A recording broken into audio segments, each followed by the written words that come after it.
नमस्कार। देश देशांतर में आपका स्वागत है। मैं हूं आरफा खानम शेरवानी। मशहूर परमाणु वैज्ञानिक अनिल काकोडकर ने आईआईटी मुंबई के बोर्ड ऑफ गवर्नेंस के अध्यक्ष पद से इस्तीफा देने के बाद अब ये कहा है कि वो अपने पद पर बने रहेंगे। आईआईटी के एक डायरेक्टर के चुनाव को लेकर केंद्रीय मानव संसाधन विकास मंत्रालय से उनका मतभेद था। बताया जा रहा है कि मामला अभी सुलझ गया है, हल हो गया है। और इसके साथ साथ दूसरी घटना जो हुई है वो ये कि दिल्ली यूनिवर्सिटी के वाइस चांसलर दिनेश सिंह को कारण बताओ नोटिस सरकार की तरफ से जारी किया गया है और उन स्थितियों को समझाने के लिए कहा गया है जिनके तहत 4 साल के विवादित कोर्स को लाया गया था। जानकार मानते हैं कि इस नोटिस को उन्हें उनके पद से हटाने की कोशिश के तौर पर जोड़कर देखा जाना चाहिए। सवाल यह है कि क्या सरकार को इस स्तर पर शिक्षा से जुड़े फैसले करने चाहिए या उन फैसलों को प्रभावित करना चाहिए?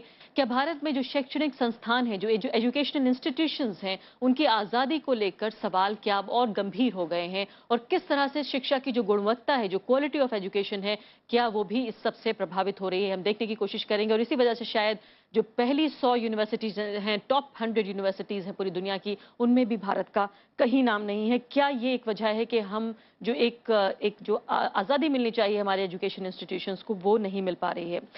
स्टूडियो में मेरे साथ कई मेहमान मौजूद हैं जिनके जरिए इस पूरे मसले को समझने की कोशिश करेंगे हम। प्रोफेसर अपूर्वानंद है मेरे साथ, डिपार्टमेंट ऑफ हिंदी से, faculty of arts, university of Delhi university का भी यहाँ पर एक मामला है और हम जानने की कोशिश करेंगे कि आखिर क्या पड़ताल किस तरह से की जाए इस मामले की। जानी मानी इतिहासकार प्रोफेसर मृदुला मुखर्जी भी मेरे साथ स्टूडियो में मौजूद हैं। इसके साथ ही 2 और खास मेहमान भी मेरे साथ जल्द जुड़ेंगे। प्रोफेसर डॉक्टर सी राजकुमार हैं, वाइस चांसलर हैं ओपी जिंदल ग्लोबल यूनिवर्सिटी के, और साथ ही मेरे साथ एक और मेहमान भी जल्द जुड़ जाएंगे। सबसे पहले प्रोफेसर मृदुला मुखर्जी, ये बताइए कि खासकर जो ये मामला अनिल काकोडकर साहब का है, प्रोफेसर काकोडकर का, उसको आप किस तरह से जोड़कर देखते हैं? क्या ये वाकई सरकारी इंटरफेरेंस का मामला था जिसने उनको नाराज किया, और अचानक ऐसा क्या बदल गया कि वो मान भी गए? देखिए, बात बहुत साफ है। आप कमिटीज, पूरा सिस्टम जो है, सिलेक्शन जो वाइस चांसलर्स की होती है, डायरेक्टर्स ऑफ आईआईटी या आईआईएम्स की होती है, उसमें प्रोसीजर बने हुए हैं, कमिटी बनती है, उसमें अलग अलग जगह के अलग अलग प्रोसीजर्स हैं। तो यहाँ एक कमिटी थी जो रिकमेंड कर रही थी नाम। ये बहुत साफ है कि एचआरडी मिनिस्ट्री से उन पे प्रेशर पड़ा, जो कि प्रोफेसर काकोडकर के स्टैचर के जो साइंटिस्ट हैं वो क्यों उसको पसंद करेंगे। तो उन्होंने उस पर प्रोटेस्ट किया और उन्होंने अपना कहा कि मैं इससे हट जाऊंगा। इसमें कोई एम्बिग्विटी नहीं है, ये सरासर इंटरफेरेंस है जो कि बिल्कुल एक्सेप्टेबल नहीं है। अगर हम इस रास्ते चलते रहेंगे, हमारी इंस्टीट्यूशंस में एक्सीलेंस की बात करना, क्वालिटी की बात करना, इंटरनेशनल स्टैंडर्ड्स के साथ कंपेयर करना या रैंकिंग में आना, ये सब फजूल की बातें हैं। एजुकेशनल इंस्टीट्यूशन में ऑटोनॉमी अगर नहीं रहेगी, अगर डिग्निटी नहीं रहेगी, उसकी जो फैकल्टी है, जो डिसीजन मेकर्स हैं, उनको आज़ादी नहीं है, तो वो आज़ाद दिमाग से सोचेंगे कैसे? क्या मैं एक तरफ तो सरकार के सामने जाके सलाम करूं, एचआरडी मंत्रालय के सामने, और वापस आके मैं अपने स्टडी रूम में बैठ के बहुत ओरिजिनल थॉट सोचूं? ऐसा नहीं होता। वो मेंटालिटी बन जाती है अपने आप नहीं सोचने की, क्योंकि कोई और आपके लिए फैसले ले रहा है। मेंटालिटी बन जाती है जो इस वक्त पावर में है उसको खुश करने की बजाय कुछ ओरिजिनल करने की, ओरिजिनल सोचने इससे जो है की। समझौते होंगे और जो शिक्षा की पूरी जो क्वालिटी गुणवत्ता है उस पर असर डालेंगे। Original thinking, original contribution, genuine research, innovation, जो सब हम बातें कर रहे हैं कि हिंदुस्तान को वहां पहुंचने के लिए हमें इनोवेशन चाहिए, ये सब फजूल बातें। इससे स्ट्रॉन्गर वर्ड में नहीं यूज करना चाहती, हालांकि उचित होगा स्ट्रॉन्गर वर्ड्स यूज करना, पर आपके चैनल की वो।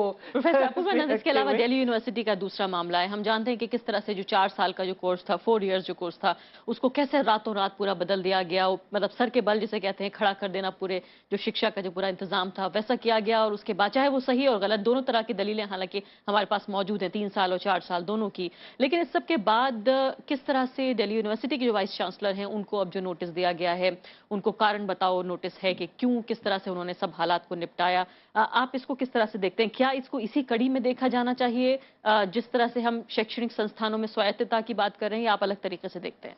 स्वायत्तता का यह मसला है, लेकिन थोड़ा पेचीदा है। मैं व्यक्तिगत रूप से यह चाहता है कि मैं दिल्ली विश्वविद्यालय का अध्यापक हूं और मेरे कुलपति को अगर नोटिस दी जा रही है तो मैं प्रतिक्रिया करूं, और प्रतिक्रिया करूं और मैं कुलपति के साथ खड़ा हूं, और मैं खुद से सवाल करता हूं कि ऐसा मैं क्यों नहीं कर पा रहा हूं।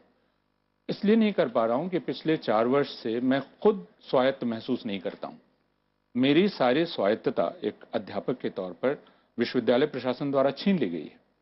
और यह एक वजह है कि विश्वविद्यालय में जब आप सारी लोकतांत्रिक प्रक्रियाओं को समाप्त कर देते हैं, सारे लोकतांत्रिक निकायों को अक्षम बना देते हैं, तो स्वायत्तता का सिद्धांत अपने आप बेकार हो जाता है। उस समय स्वायत्तता का अर्थ यह है कि वह कुलपति की स्वेच्छाचारिता है, कुलपति की मनमानी है।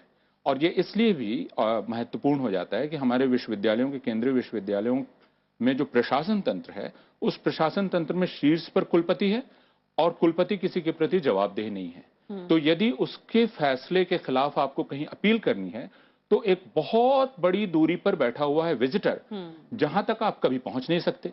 इसलिए इस मसले में अभी जो हुआ है, उसमें जो प्रश्न किया जाना चाहिए कि यह नोटिस सिर्फ कुलपति को क्यों, उनको नोटिस जरूर जानी चाहिए, लेकिन यह नोटिस, यह खुद विजिटर को अपने दफ्तर से भी सवाल करना चाहिए कि इसके पहले लगातार तथ्य उनके पास दिए जा तो रहे यानी थे। प्रोफेसर अपूर्वानंद, मसला यहाँ पर यह है, चूंकि हम एक ब्रॉडर टॉपिक पे बात कर रहे हैं, कि ऑटोनॉमी जो है सिर्फ सरकारी स्तर पर ही नहीं दी जानी चाहिए, बल्कि खुद एजुकेशन इंस्टीट्यूट में, खुद यूनिवर्सिटीज को भी अपने आप को खोलना होगा। मैं ठीक यही कह रहा हूँ कि ऑटोनॉमी तभी अर्थपूर्ण होगी, उसमें मायने तब आएंगे जब वह प्रत्येक निकाय में हो, यानी प्रत्येक अध्यापक ऑटोनॉमस महसूस करे, पाठ्यक्रम से संबंधित किसी भी फैसले में मेरी भागीदारी हो, मुझे हुक्म न दिया जाए कि आप ये कर देंगे। लेकिन आप ये भी कह रहे हैं क्या साथ साथ कि अगर जी हुजूरी का जो पूरा एक कल्चर है, पूरी संस्कृति है, अगर ये ऊपर से आएगी, मंत्रालयों से होके, सरकार से होके, तो कुलपति से होके और नीचे तक जाएगी? इसमें दो पक्ष हैं और उनको मैं स्पष्ट करना चाहता हूँ। एक, हमारे केंद्रीय विश्वविद्यालयों में अगर उनका एक्ट देखेंगे तो उसमें सरकार का कोई दखल नहीं है, अगर आप एक्ट देखें। लेकिन अब यह सरकार चाहती है कि उसका सीधा दखल हो जाए। अभी जो वो प्रस्तावित कर रही है, एक सेंट्रल एक्ट और एक काउंसिल ऑफ सेंट्रल यूनिवर्सिटीज, जिसको चेयर करेंगे MHRD, जो दरअसल IITs के साथ होता है और जो IIMs के साथ इनफॉर्मल अरेंजमेंट है। IIMs ने अब तक रेजिस्ट किया है। तो अगर मंत्रालय का सीधा दखल होगा, इसका अर्थ ये होगा, जैसा अभी IIT में हुआ, कौन IIT का डायरेक्टर बनेगा, यह तय करने की योग्यता मंत्रालय की नहीं है, यह तय करने की योग्यता विशेषज्ञों की है और आपको वहीं छोड़ना चाहिए। बिल्कुल। लेकिन अब यह सीधा हस्तक्षेप हो रहा है, एक सेंट्रल एक्ट लाने की तैयारी हो रही है यूनिवर्सिटीज को लेकर। IITs की काउंसिल पहले से है, जिसको मिनिस्टर चेयर करती हैं और जिसकी वजह से ये सब कुछ हो रहा है। और दूसरे के विश्वविद्यालयों के भीतर इसकी चर्चा अभी शुरू नहीं हुई है कि हमारा पूरा गवर्नेंस, उसको रिफॉर्म करने की जरूरत है ताकि वाइस चांसलर भी अकाउंटेबल हो और ऑटोनॉमी नीचे तक आए। बिल्कुल। प्रोफेसर सैयद ई हसनैन भी मेरे साथ इस वक्त जुड़ गए हैं, चौथे खास मेहमान मेंबर हैं UGC के और साथ ही वाइस चांसलर रह चुके हैं हैदराबाद यूनिवर्सिटी के, जाने माने शिक्षाविद हैं हसनैन साहब। प्रोफेसर हसनैन, ये बताइए कि हम बहुत बातों में एस्पायर करते हैं कि हम जो है वो एशिया की सुपर पावर बनना चाहते हैं और कहीं ना कहीं यहाँ तक भी सोचते हैं कि हम वेस्ट को भी चैलेंज कर देंगे और उनसे भी टक्कर ले लेंगे।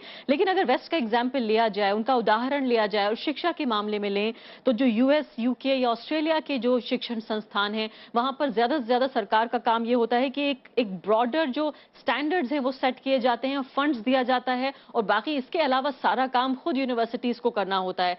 क्या वाकई हम इन एग्जाम्पल्स को फॉलो कर रहे हैं?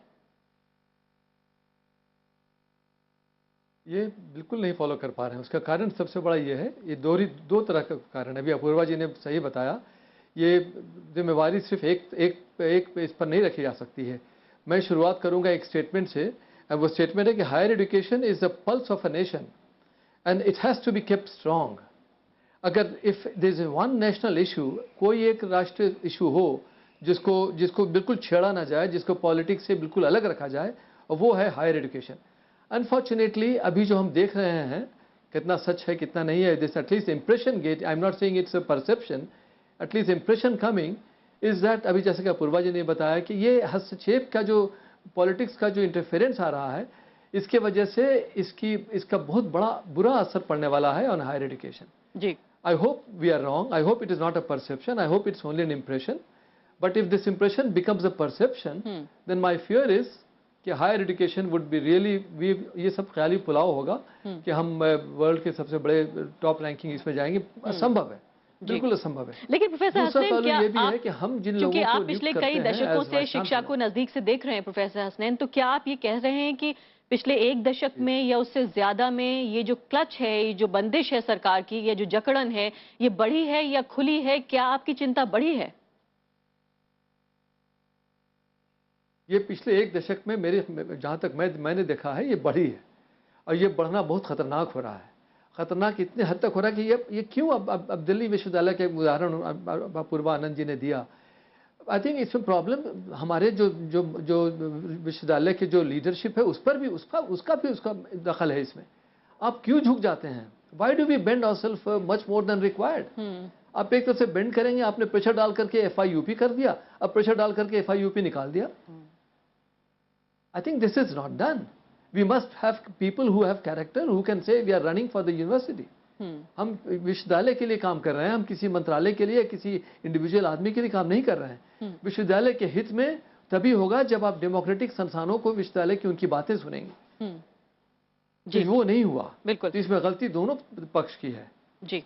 प्रोफेसर सी राजकुमार भी मेरे साथ मौजूद हैं। प्रोफेसर राजकुमार, ये बताइए कि फिलहाल जिस तरह से ये दो मामले तो हमारे सामने आए, लेकिन एक और जो बहुत ग्लेयरिंग एग्जाम्पल था वो भी इतने सेलिब्रेटेड आदमि का, अमर्त्य सेन जैसे आदमी का, जिन्होंने साफ तौर पर ये कहा कि शायद मेरी यहाँ जरूरत नहीं है, शायद मुझे यहाँ पर कंटिन्यू नहीं करना चाहिए। नालंदा विश्वविद्यालय का मैं जिक्र कर रही हूँ। क्या आप इसको भी इसी कड़ी में देखते हैं कि भारत में जो शिक्षा है, जो एजुकेशन है, उसको बांध कर रखा जा रहा है, उसकी जो जकड़न है वो ज्यादा सख्त की जा रही है? ऐसा आपको लगता है कि क्लचेस जो हैं वो ज्यादा मजबूत हो रहे हैं? ये जो इन दिनों में जो इंस्टेंसेस हुआ है, ये एक चीज़ इससे हम लोग को सबको पता चल रहा है कि जो हमारा प्रायोरिटीज़ जो हायर एजुकेशन में होना चाहिए वो हम ध्यान नहीं दे रहे हैं।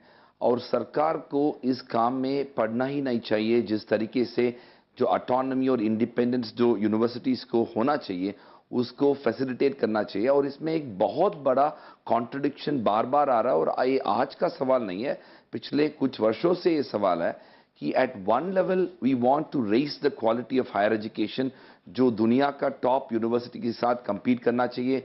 रिसर्च और स्कॉलरशिप और पब्लिकेशंस और स्टैंडर्ड्स को ऊंचा करने के लिए एफर्ट लिया जा रहा है और कह रहे हैं कि हमारा मकसद ये है कि हमारा एकेडमिक इंस्टीट्यूशंस इंटरनेशनल लेवल पे compete करना चाहिए। लेकिन जिस तरीके से जो काम हम कर रहे हैं वो हर बार हम लोग को एक डेमोन्स्ट्रेट कर रहा है कि हमारा जो विजन और जो एक्चुअल लेवल पे जो एक्शन कर रहे हैं वो कॉन्ट्रडिक्ट हो रहा है। और ये तो मैं वेस्ट का कंपेयर ही नहीं कर रहा हूँ, वो तो बहुत आगे बढ़ गए हैं उनके जो इंस्टीट्यूशंस, जो यूनाइटेड स्टेट्स और यूरोप और ऑस्ट्रेलिया जो आप कह रहे थे।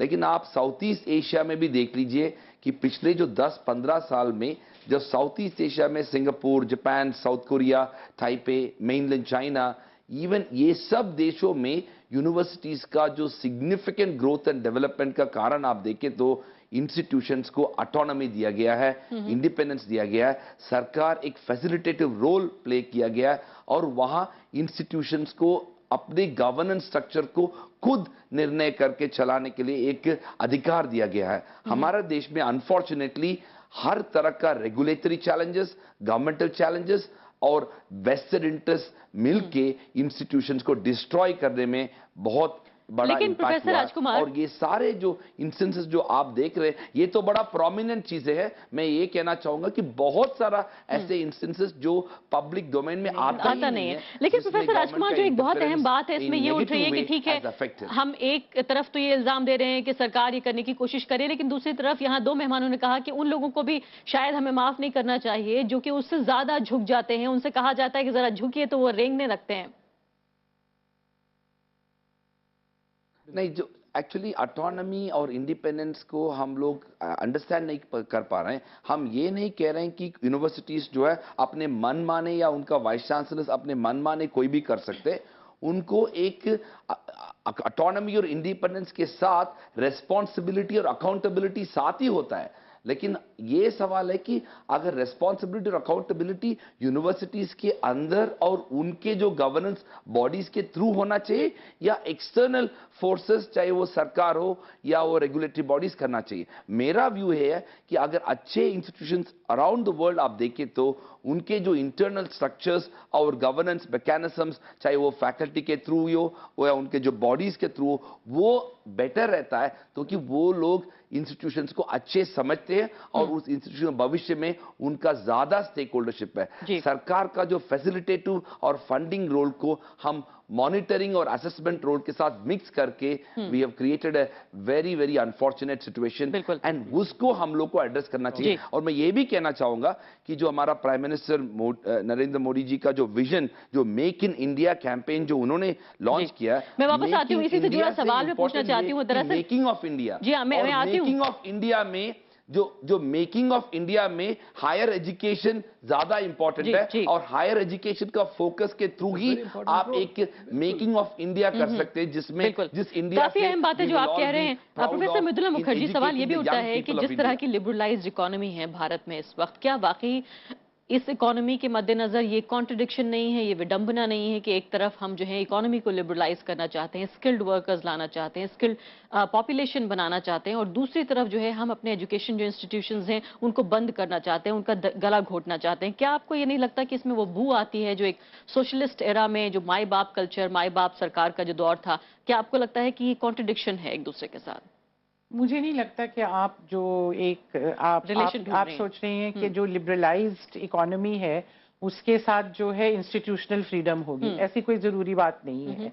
जो प्राइवेट यूनिवर्सिटीज कुछ एक्सेप्शंस हैं, जैसे राजकुमार जी जिंदल में है, ऐसी 2-4 यूनिवर्सिटीज हैं जिनके ट्रेडिशंस और रेपुटेशन अलग है, पर मेजॉरिटी जो प्राइवेट यूनिवर्सिटीज हैं उनमें तो पब्लिक यूनिवर्सिटी से भी बुरा हाल है। ऑटोनॉमी क्या, वहां तो किसी तरह की भी कोई फ्रीडम या किसी चीज की नाम भी नहीं है, सैलरीज भी नहीं मिलती, कोई प्रोटेक्शन नहीं है, कोई टेन्योर नहीं है। मैं एक चीज पे आपको लाना चाहती हूँ। हाँ, मैं जवाहरलाल नेहरू यूनिवर्सिटी में पढ़ा रही हूँ पिछले बहुत सालों से।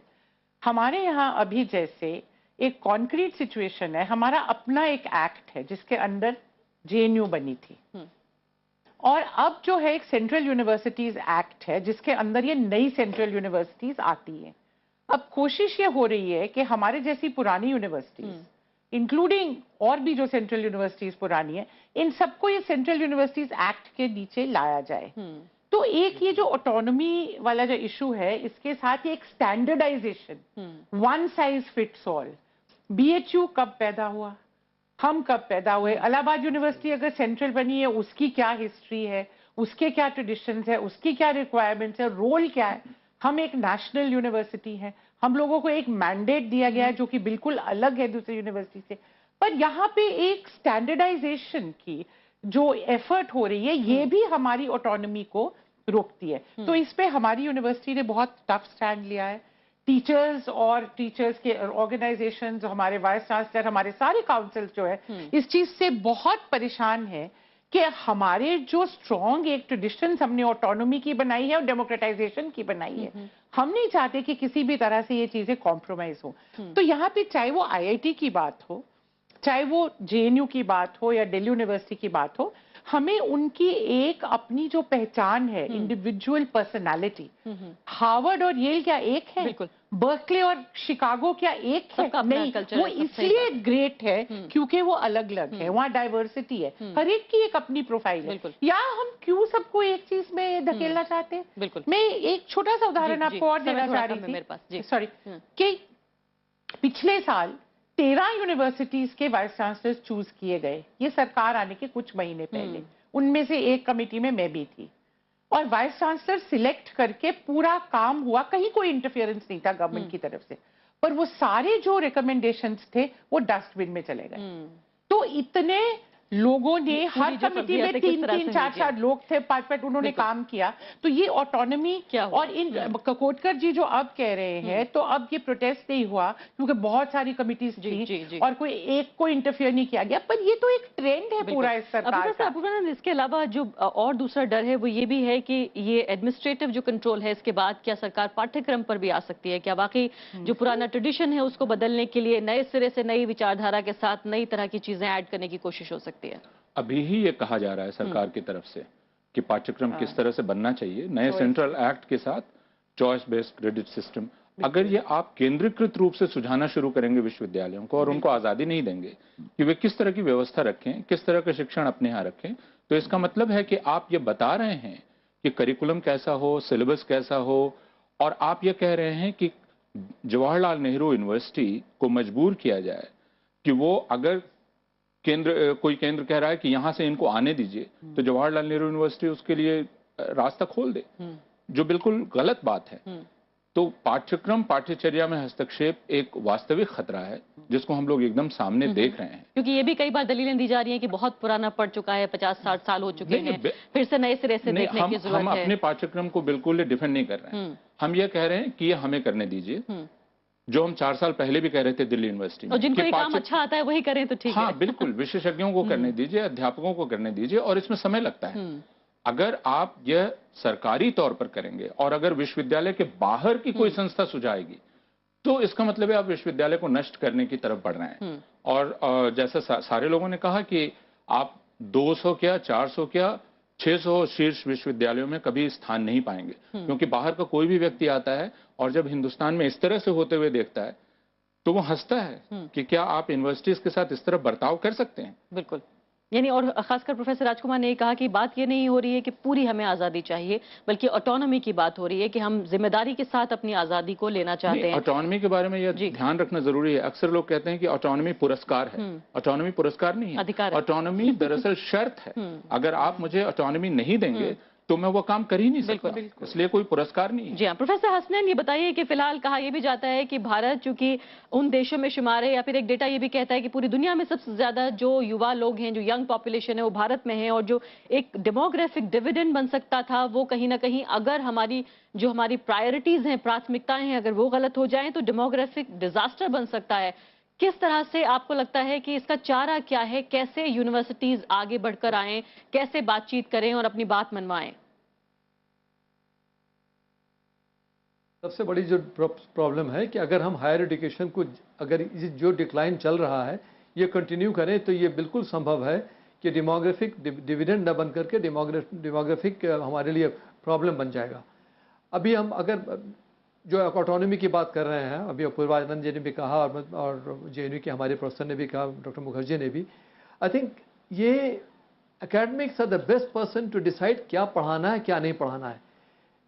एक बाहर की कमिटी जिसने कभी आज तक क्लास नहीं लिया, जिसने कभी आज तक यूनिवर्सिटी का स्ट्रक्चर नहीं देखा है, they can not be asked to do this. और ये कहना है कि नहीं हम हैंडफुल ऑफ एकेडमिक्स को बना देंगे, I think this is very true. One size can not fit all and will not fit all.